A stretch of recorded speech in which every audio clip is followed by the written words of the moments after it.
15 vjeçari Erion Boba nuk ka mundur t'i mbijetoj plagëve të thikës të shkaktuara 9 ditë më parë pas një konflikti në shkollën e mesme Dom Nikol Kaçorri në zonën e Durrësit të Ri. Ai ndorroi jetë në QSUT, teksa familja varrimin e tij e ka bërë në vendlindje në Bulqiz, ndërkohë që banesa e tyre në Durrës i ka dyert të mbyllura.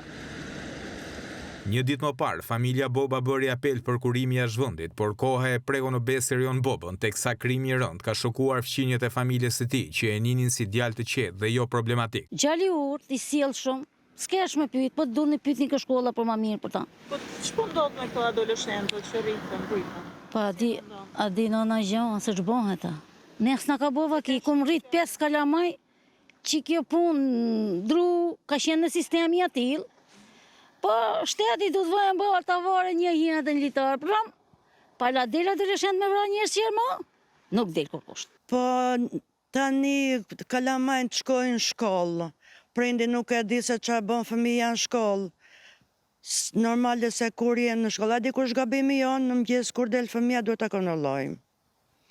Ka thika, s'ka thika, qarka, edhe në shkollë, qëtë e porta, duhet i kontrollojnë fëmijët. Konflikti mes Erion Bobës dhe 14 vjeçarit me iniciale MK nisi pas komenteve dhe ofendimeve në rrjetet sociale, të cilat vijuan dhe në shkollë. Dy adoleshentët u takuan për t'u sqaruar, por përplasja degradoi në përdorimin e thikës, ku 14 vjeçari goditi disa herë Erionin në gjoks. 15 vjeçari ndorroi jetë në QSUT 9 ditë pas atij agresioni.